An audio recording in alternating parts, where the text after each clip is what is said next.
morning, everybody. Good morning to you all. We we are doing a balancing act. Our main lady, Miss J, she's on vacation. So our sidekick, our dynamic duo, Rika, is working with us today. So she is going to be getting us in. We're getting through. We've had some issues all with Zoom going to Facebook. For those of you who are avid Facebook watchers, we are trying to work with this. We are trying to get it. I think Rika is going to try to get it on Facebook again today. While we're doing that, say good morning in the chat. Say good morning in the chat as we work through getting this up on here. Rika, are you having any challenges on getting it into the Facebook world today? Let's see. We are now on Facebook. We are now on Facebook, ladies and gentlemen. It is an act. It is a science project over here, James. It is a science project that we have over here as we blend this thing together. There's everybody. So good morning, everybody. Good morning to you all. My name's Coach Brock Zivan, life coach, business coach, real estate coach, a DAD. And so this is the first time in about a month I haven't had my little ones. So it's kind of like, where is everybody? And I am heading down to Key West today to get ready for our Summer Success Summit. And I am forced to go down to Key West to take a look to make sure that the venues are okay. You're right, James. I gotta go. We're doing a summer or a sunset sail cruise. I have to go on this cruise. I gotta make sure it's okay. I gotta make sure everything's lined up accordingly. I gotta go look at these restaurant and bars on Duval Street. I gotta go through this. It's tough, but I'm willing to take it on. And so anybody do a Turo? How many? Put a 3 in the chat if you've done a Turo. I love Turos. So I got this Audi Turo, all, and I'm so excited. And it's a convertible, and I'm taking the Sunset or the Sunshine Bridge, and I'm driving down from Miami to Key West. It's one of my favorite trips, and so I'm going to be doing that. Have a little thought process, my own time here today, and just think about it.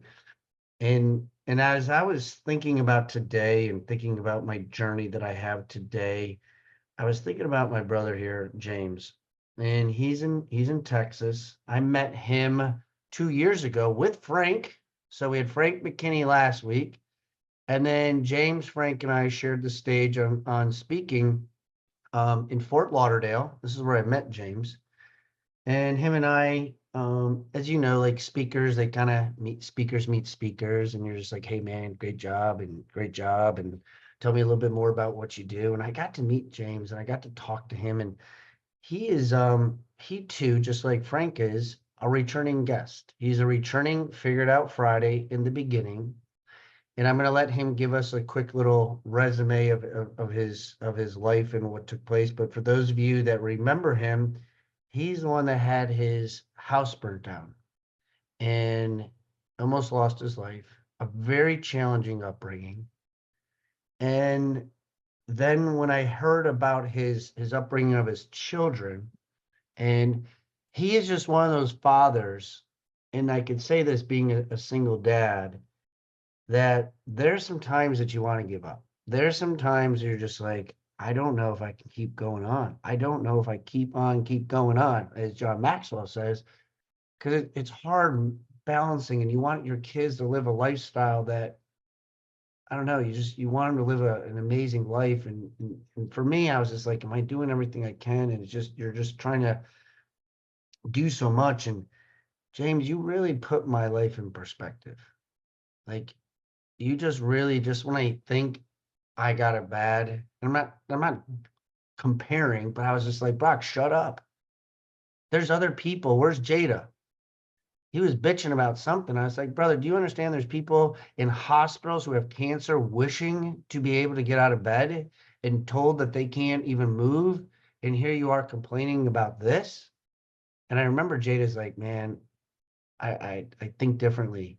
And James, you shared that with me. And guys, when I saw James and saw his Facebook post over the last year. I'm going to tell you to follow this man. Follow him on Facebook. He's an amazing real estate agent, amazing father, amazing leader. And the most devastating thing happened to him as a parent. Something that you never could possibly even dream, wish, like nothing of that magnitude. And I say like a nightmare, I should say, not a dream. And so I asked him to share his story as well as the other things that has taken place in this man's life in the last 16 months since last time he was on here. And because I think it's important, because we all think that once we figure out shit, like, oh, we got it. And then fricking the world comes. How many of you thought you had it and then just crumbles? Put a 7 in the chat. Put a 7 in the chat. If that happened to you, like you're moving forward, things are really good, and God just throws a curveball like at you, like you could never possibly even imagine, that it stops you in your tracks, yet you have to keep going. And this happened to him. And so I want us to please put some 5s in the chat, put some love in the chat, put some hearts in the chat. Go find your reaction button in the chat for those of you that maybe aren't able to get on Facebook or can get on Facebook. I don't even know. Just put some love in the chat, and please give me that family warm welcome to my brother, Mr. James Sharp. Good morning to you, man. Hey, top of the morning to you, Brock. Man, thanks for being a repeat guest, no less. So the bar's raised already. No pressure, right, this morning. But no, thank you, bro. And timing is everything, because yesterday would have been the 24th birthday of my loss of my daughter. Karis would have been 24 yesterday on the 27th. And I saw 24s everywhere yesterday, I was at a business network meeting and I share with the group, hey, guess what number I am today? And they're like, what? I'm like, I'm 24 today, on this little Wow. map of everybody's, name and address and all that stuff. And I said, isn't that crazy? But what was really crazy is my daughter is the one that made me a dad. She was my firstborn back 23 years ago now. And she was a preemie baby. She was born almost 7 weeks early. And we almost lost mama in the process. Mama had to have blood transfusions. She had a placenta previa. If any of the ladies on here know what that is, the placenta starts detaching. You have to put a cerclage to keep the cervix closed so the baby can go full term. High risk pregnancy throughout. But Karis had other means. She said, I'm coming, Dad. And I was at work when I got the call. You need to come over to the hospital. We're rolling your wife into ER right now. It's kind of like something out of the movies. Like, okay, shut the business down. I got to go home and pack, and I got to be in the hospital in like less than 30 minutes. And I kid you not, Brock, it was like the coolest scene. It was right as they already wheeled my ex in there, my wife at the time, but they scrubbed me in. I go in the OR. This is when you go in ORs and you can actually see the docs. And she goes, hey, we're getting ready to deliver your baby cesarean. And do you want to look at this? And I said, absolutely. And then I forgot why I'm not in the medical field, bud, because I hate the sight of blood. I hate the sight of all this. It looked like a big crime scene over there, a little tent thing that pop up. But here they gave me this beautiful gift. And any parents on the call? You got a few parents on this call, right? Oh, yeah.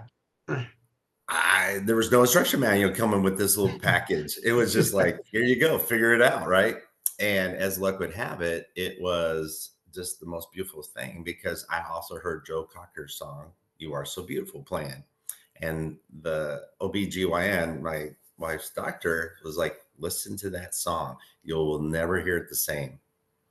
And what I'm asking you guys to do is remember something in time, and how a musical note, a song, a little passage, something just kind of triggers that memory. I will never, ever listen to that song the same ever again. She's made me this dad. And when I got that opportunity, it was just like, oh my God. And then I have to hurry up and figure it out. Hey, how do I take care of this little thing? Fast forward this, Karis was just an amazing soul. She had a lot of health challenges, and what Brock was referring to was the challenges of her, just dealing with, probably a bad set of genes, well, just lack of better words, some predisposed stuff that she had to deal with. But she was a fighter. She struggled through and fought through. And, my thing is, hey, we're all proud of our kids, right? We're all super like this kid something, but this kid was the strongest person I knew because she had to go through medical treatment after medical treatment after medical treatment and not complain and just keep going back and keep going back. And she dealt with an autoimmune issue, guys, that doesn't have a cure. And when your body starts to turn on itself and starts eating itself from within, it's one of the most painful experiences you can ever go through. I don't wish it for anybody, let alone somebody that I love and care for. And as a parent, one of the things you got to try to figure out on Fridays sometimes is, how do I keep showing up for my Mhm. kid or my family, my loved one, when I don't feel like it? How do I keep showing up when I really can't really do much other than what I've already done and what I continue to do? And I tell you what, Brock, it was one of the most beautiful things too, because she taught me lesson after lesson after lesson. This kid lived a full 23 years on this planet, and she was an old soul. You know how they take the old soul package and put it in a young person's body? she was she was like a 80-year-old woman with all the experiences in a 23-year-old body. It was crazy. She didn't care if you're 9 months, 9 years, or 90. She loved everybody. She didn't care what color you were, black, red, white. She, precious in her sight. And she loves sunflowers. So I want to give you all this little message of, next time you see a sunflower, she would call it sunshines. And she would go like this with her hands, Brock, when she was a little baby. She would see the sunflower and it recognize it, like looks like the sun, right? And you'll see a lot of depictions of sunflowers looking like the sunshine up in the sky, the sun. And she recognized like that was her flower. And we grew big, giant sunflowers at home, and she would just go crazy for it. And she just loved that. So, my thing is, what really helped me figure stuff out is I now look for those signs around me. And I say, there's signs everywhere you look. You just sometimes got to pay attention, guys. And it's like she's getting to say the unsaid to me still. Like 2 days ago, this beautiful arrangement of sunflowers shows up at my door front. I don't know who it's from, but I can't just tell you how much love I have for my daughter seeing the bouquet of sunflowers and these beautiful flowers. Turns out it was one of my group of guys I call my sharp six pack.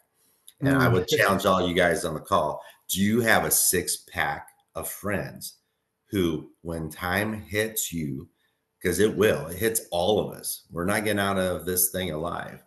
Do you have somebody that you can call your ride or die? These are six men, brothers from other mothers. They're all over the world. One's East Coast, West Coast, South. It's beautiful, a handpicked group. But these are my brothers who put this little arrangement together just to celebrate my daughter's birthday yesterday. Mm. And what a testament to that. The thing I would say is what's helped me get through every single day, because the hardest call is when you get that call from the detective. I got a call at 11 o'clock at night. I was in Colorado Springs, Colorado at a business conference. I had left my family at home. I mean, these are grown kids. They're fine, right? My daughter's dealing with stuff, but she's checking in. I'm checking in every day. Oh, I'm doing okay, Dad. I'm doing all right. It was a little rough today. But I'm hanging in there, Dad. I can't wait to see you on Friday. And I got a call Thursday night that I need to come home. I need to come home quick. And I thought I was getting punked by somebody first. I'm like, oh, you get calls all the time, right? We're a bunch of realtors, so we get on out of area calls, and I'm like, who is this? Why are you calling me and stuff? He says, I'm Officer Jefferson, and I'm calling. I need to talk to you, Mr. Sharp. I'm here at your house in Dallas, and your son Tucker says you're out of town. My son God, had like to what goes through answer. your head? Like what is going through your head at that moment? It's not good stuff, brother. I tell you, it was probably like the best experience I could tell you is it was like my heart stopped and somebody's hand went in and ripped out my heart and separated heart from soul. It was like you just go immediately to worse. Oh my God, this like 11 o'clock at night. I'm thousands of miles away. My Mm. son, who was there, is like freaking out. These detectives, which there's 3 squad cars, they come because it was a serious deal. They said, we just found your daughter and she's no more. And I thought, man, how can you say that to me? How Mm. dare you say that to me? I'm a dad here. I just talked to my daughter a few hours ago. He's like, yeah, I don't know how to tell you, but how quick can you get back to Dallas? And I said, well, I'll get on the first flight available. And I said, put my son on the phone. I talked to him. I said, hey, bud, I'm going to make some calls. I'm out of town. There's no more flights. I mean, Colorado Springs is a little town. You can't get Yeah. out just on a whim. I said, I'll get there as quick as I can, bud, but I'm going to have Grammy and Papa, the grandparents, come over. Just hang tight. He's like, I'm good, Dad. I'm okay. Not knowing that my son is like going through an episode 2 here. He's having like a little panic attack, and he already can feel the sense of dread and like. But I called the grandparents. They were absolutely devastated, but they came over that night. I got on the next plane. It was a blur, Brock. I My bet. sons are thank you for asking, Michelle. So Garrett's is 23 at the time. Tucker was 21 and Carter's 20. So I had 3 in 4 years. Sound like a great idea, right? 2 boys and a girl. Sounds like a great idea. So they're all in diapers on me and stuff like that. But I had to come home and I had to tell my sons that their sister was no more. And then I had to have the lovely chat with my ex-wife, who I had not talked to in 10 years. So talk about a figure out moment there. It was on a Friday, May 10th last year, when I had called my ex, who I hadn't talked to in 10 years, said, I need you to come over to the house. It's very important. And I didn't have any other words to say. And of course, she came over, and of course, it was a hot, holy mess. And as a parent, when you're given this news and then you're trying to process it, you're going through shock and grief. And I mean, what could have, should have done, there's nothing that gives you perspective. Like all of a sudden you just come home and you immediately go inside and it's like, she's not here anymore. I just left her last week. I was Mm. left on a Friday. I'm back the next Friday, 1 week, and she's no more. How is that even possible? But I tell you what, Brock, one of the things that got me through that day, it was really wild, is that I have some of the best friends in this industry. If you told me some of my best friends would be other realtors, other loan officers, and financial people from all over the world that would call, but one of my good mentors, Brian Buffini, Mm. he was the first person that called. I'm in Brian Buffini's coaching. I didn't even get home to Dallas. He had already gotten the word, and he was on a phone calling me to say, hey, man, my company, my team, everybody, my wife, my family, we knew Karis. We are devastated with this news. And because I had kind of prefaced that throughout the week. I'm like, hey guys, pray for my daughter. She's going through mental ill. She's going through this health challenge, and I don't have any good outcomes there. And as luck would have it, people would lift me up in prayer throughout that week, not knowing that, like, hey, in a couple more days, she's not going to be here. When you come home and she's not there, it's a somber moment. But it was also a rally cry of like, hey, I need my tribe around me. And well, I'll tell you, one of the best moments I did is I said, as a man, I'm okay to cry, which some men are on this call. Okay, I'm going to show transparency. I'm going to show vulnerability. I'm going to show I don't have all my stuff figured out.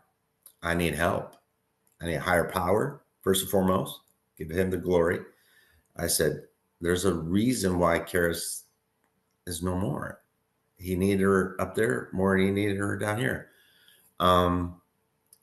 But I had to figure out a lot of stuff, Brock. I had to figure out a lot of the challenges, like how do you, deal with this, but that detective also gave me a gift. He says, dude, I've been on this force for 30 years in Dallas, Texas. He says, I have never seen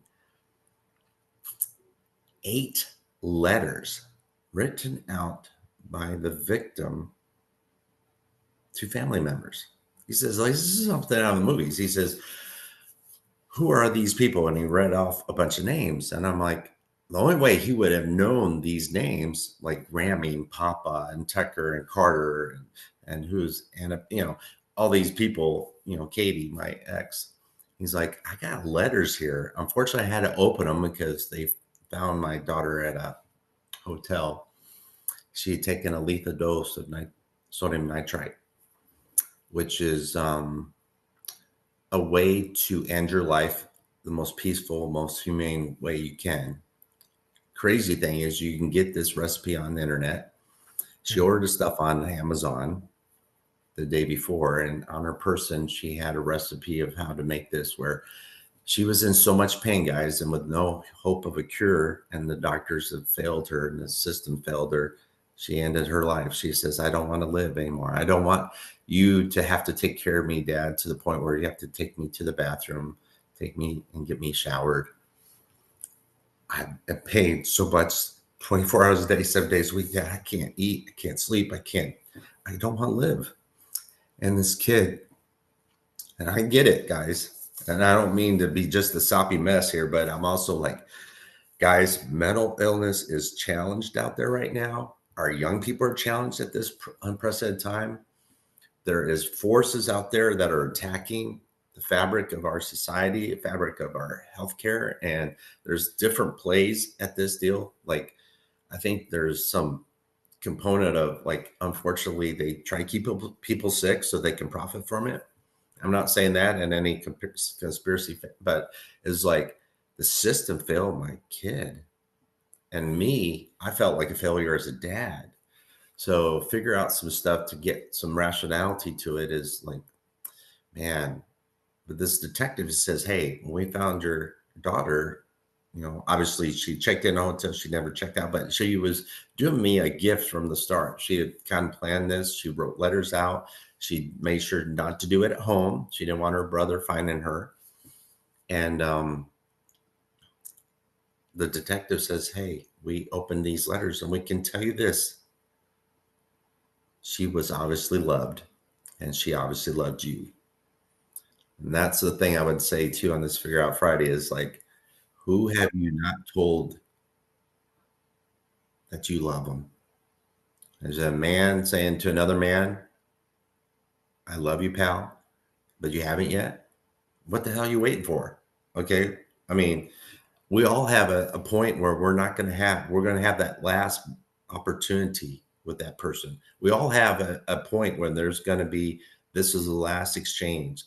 My Friday, May 3rd, before I left that house, and I didn't know when I was getting ready to leave that I would not be seeing my kid ever again. But I would tell you this, what was the blessing is, because God works in mysterious ways, Brock. Mm-hmm. I've been working on this deal with like, hey, I got to be more transparent as a dad. I got to be like, hey, honey, I don't have all the answers. I'm triaging this stuff, dude. I got specialist after specialist. And kind of put more backstory. She got exposed to some toxic mold, and she was renting an apartment in Hawaii, and she's got 9 rounds of antibiotics given to her by a well-intended Hawaiian physician, but it destroyed her system. So she had some predisposition with hormones and biology. Then add on top of it antibiotics that were misdescribed and exposure to toxic mold to levels that nobody should ever be exposed to. It just was a perfect storm. It was perfect recipe. So, but before all that, once I started getting into this and stuff, I said, man, I got to be there for my daughter, not only for me, but I got to be there for my kids and then my support and stuff there. And I did something that I've never done before. But that Friday, I saw my daughter. She was at the kitchen island and she was just sobbing. Some days she would just be in such pain from top to bottom that she would just be sobbing there. And all I knew at that time, Brock, was to give her a hug. Mm. And it was the last hug with my Karis. And it was the long daddy 20-second hug. Okay. But I just heard from somebody really smart. They said, when you hug somebody more than 5 seconds, you get your circadian rhythms aligned, your energies, your heartbeats actually will sync up. And I didn't know anything else to do at the time. I'm like, baby, I'm so sorry. And I just hugged her and gave her the biggest hug. I kissed her sweet head. And I just said, baby, I'm not giving up on you. I'm not giving up on this. I will never give up on this. We're going to fight this. And she goes, I know, Dad. I know. And I said, I love you, baby. And she goes, I love you too, Daddy. But can you let me go now? After 20 seconds. Okay, Dad. I'm going to ask you, parents, when's the last time you really gave your kid a 20-second hug? And why not? Do it for me. Do it for my daughter, Karis, and her memory today. Don't let the day go past without giving your loved ones a hug today. And I feel for you, Brock, because you're used to little ones and stuff there, but you can give them a virtual hug. They still Yeah. get those, Brock.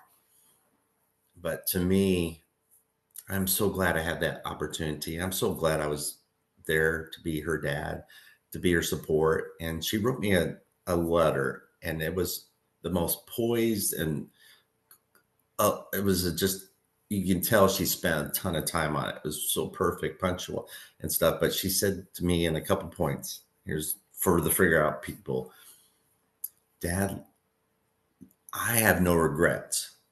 I want you to live a life with no regrets. So take that trip, Dad. Go on that cruise. Do those experiences. I'm going to do what you just said. I'm going to go down to Key West and drive down to the Florida Keys because I've wanted to do that forever. And you just kind of inspired me, Rock, this morning. Like, why haven't I done that trip yet? Oh my gosh, what am I waiting for? Am I waiting for, oh, I get a little bit more in the bank account, sell another house? No, it doesn't matter. Sometimes the best things of life are the free experiences we have with our loved ones, those that matter the most to us. And just telling somebody how much they mean to you and stuff. This kid had an inspiring life. She continues to inspire. I made these little bracelets, Brock. It's a little sun bracelet that it's full of colors and rainbows and stuff there, but it's Kara Strong. And I come up with the acronym. The strong is from the fact that she was very strong, and she was, teaching me. She was resilient. She had a point of, hey, one more day, Dad. I got one more day in me. I can do this one more time. Nurturing and gratitude. So that acronym for the strong was something that I have just, I wear my bracelet, and I I'm a constant reminder of, hey, man, sometimes the best people in your life are the ones that are dealing with some major strength. I fully believe that Mm. you have a collection of people on this call because we've all been there. We all can relate. We've all had challenges. Stuff hits you in the face. I told you on the last call about my fire. This was this was a it was something that I never in a million years ever figured would happen. But it was like the fire where it was so unexpected, so unplanned. Nobody, would have prepared me for it. And yet I had to deal with the after effects. I have to make funeral arrangements and cremation plans and, get all her affairs order. But I'm I'm blessed to know to this day that you show me your friends, I'll show you who you are. And I have some of the most amazing friends, and you're one of them, Brock. And peeps on this call, I hope we get to connect. Like Brock said, so reach out to me, and I tell you what, it has brought my community of friendships even tighter. Okay, I had 15 ladies from 15 different states that flew out the next week to plan a celebration of my kid's life. Half these peeps had never met her. Okay, but they said, we're coming. I've told my husband, I'm telling my kids, I'm coming to help James. He's single dad, overwhelmed, doesn't know what.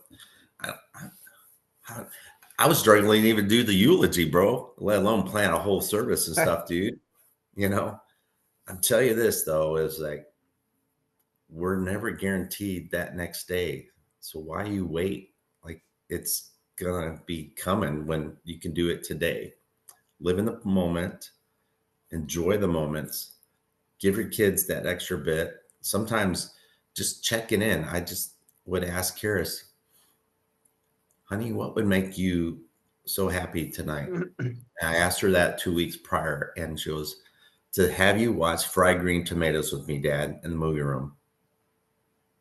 Okay, ladies, that is a tough movie to watch, as any person knows, let alone a male saying, okay, I'm going to sit here and watch this sob fest.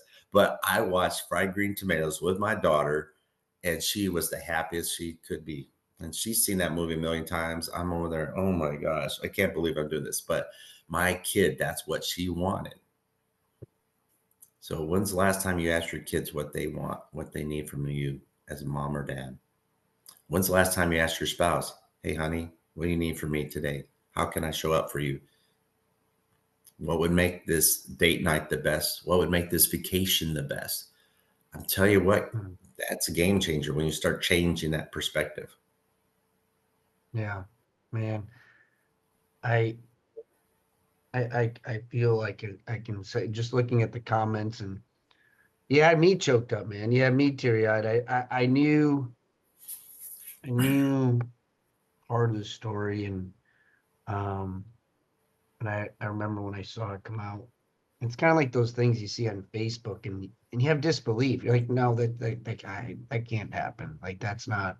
I mean, James got young kids, like, and you know, I just as a dad, like, it's tough because you like, I want to break down too, because I like, that's to me like what you went through, and then when, like you said, you haven't talked to your ex-wife in 10 years.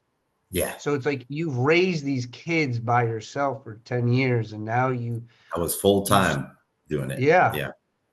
And to go through that, like, I can't fathom it. And I'm not going to try to fathom it, because the pain and what you did, what appreciates, what I look at the most is how God used you to create strength. I don't know if you're selling those bracelets. I don't know if it's if it's for like a cause. Like, if that's the case, like, I want those, and we're gonna put them on this show, and we're gonna put it out here, I'll because give you all the bracelets you want, guys. There, if you want them, wear Kara Strong. I tell you, it's been a blessing. No, these aren't. I mean, I'm not. Karis was a big supporter of Sharp Shoes. She was a big supporter of the Operation Kindness. In fact, guys, I'm donating her clothes this morning to a shelter so somebody else's kids can get her clothes today. I finally got the courage and the strength to go in her room this week, pack up every dress, every beautiful outfit. And she had super cute outfits she never wore. So, ladies, why are you waiting for some of those outfits in your closet, or those pairs of shoes you never bust out? Or guys, who's had a pair of sneakers or kicks or something? You like, dude, I got to put these to good use, man, or put somebody else in them, because it's why do we have to wait till somebody passes in order we go, oh my gosh, we had so much here, and we probably need a freaking I got you, bud. I got you. I'll get them to you, Brock, and then I guess how we need to do this. But I would definitely, if you guys want I a appreciate bracelet, it. put it in the chat. Put a bracelet in the right bracelet in the chat, and Yeah, I will just have let me my know. team make sure we get Yeah, your addresses, and we'll get those. But appreciate it, bud. um, I just want, guys, we're gonna put James' information in the chat here. We have it in the Facebook. We Appreciate will make that. sure that everybody has it. If the recording was botched up on Facebook, we will download the main recording on here. James, you also do Sharp Shoes. I know we're running a little behind. We're running a little bit after 8:45 all, but you also do something with Sharp Shoes. Yeah. Share with people a little bit about that. Yeah. So one of the things, as Brock knows, is, I came up with nothing. So I grew up super poor. And so shoes is a big deal for a lot of the folks that are impoverished and can't afford stuff. And so I run a nonprofit, a 501c3 called Sharp Shoes in Dallas, Texas. And in the last 6 years, we've done, with Karis's help and a bunch of others, great people, has done 34,000 pairs of shoes donated to local families and people in need. And like today, I'm donating all my kids' shoes, her boots, her sandals, her beautiful footwear because she's not going to be able to use them. And I'm going to put them to a shelter and a group that's going to be able to repurpose these and put them to good use. So sharpshoes.org is the website. And that's just like it sounds, sharpshoes.org. And every dollar we raise on there goes to buy kids shoes. And it's just, I'm doing that in memory of, Karis, and continue on that journey. She loved shopping for shoes. She'd be like, Dad, no, not those. Those aren't cute. These are the cute ones for the girls. I'm like, I don't know, and your kids will tell you all kinds of crazy, cool stuff, But one of the things I would leave you guys with is like, if this moved your heart a little bit, it was Karis's words, not mine. She's telling people all the time, hey, medicine has a rule. Antibiotics have a rule. Not say you don't take your antibiotics, don't take this, but be mindful of when you put something in, trusting that you're just taking it with blind faith and kind of question it a little bit. Like, hey, is this the only option I have? She may still be alive today if she didn't take those 9 rounds of antibiotics. A well-intended doctor was trying to get something taken care of, but all he knew was the pen and the paper and the script after script after script. And who knows if something could have been done differently. And I think the other word I would say is just know that you're not alone. You got this tribe. You guys are amazing. Get together every Friday. How we figure this out together, this life. We're not getting any younger, guys. And to me, to make each moment count. So I love you all. Big hugs from Dallas, Texas there. I'll get you guys bracelets and just live Karis strong. Okay. That's my challenge. That's how I'm figuring it out. And yeah, I got other stuff too. My other sons have had health challenges and life keeps hitting me, but I'm going to keep showing up. I'm going to get to the one more day. Like I got one more day in me, and tell somebody how much they mean to you. And if you got kiddos, give them a big extra hug, give a big squeeze, that 20-second squeeze. Dad, Mom, what are you doing? I'm like, hey, I'm doing this because one of my boys told me to do it. One of my partners in crime in this journey of life. So thank you guys. Much love. James, thanks for pouring into us. Thanks for sharing your heart. Thanks for really, it's a tough story. It's a tough share. It's because you got to go back into those experiences. So I just want to say, I love you, man. I appreciate you being on here. You are a friend. I like, even though we're distant, like we still stay in touch throughout the almost 2 years. And I appreciate you pouring into our community, our family here. Guys, for those of you who put bracelets on here, we will make sure that we will get those to you. I will coordinate with James to get those bracelets, and we will get those out to each and every person. Rock those bracelets, baby. Karis in Greek is the word of grace. Her name is just so special because she was just grace defined. So look, Karis strong, guys. Thank you so much, James. God bless you all. Thank you all for being on here today. Thank you, James, for sharing. Guys, I want you to have a safe and healthy weekend. I will see you guys. I will be from Key West, Florida, Monday morning, 8:15. Rough area, man. He's got to do it. I want to see pictures. God bless you all. See you guys. We'll see you guys later.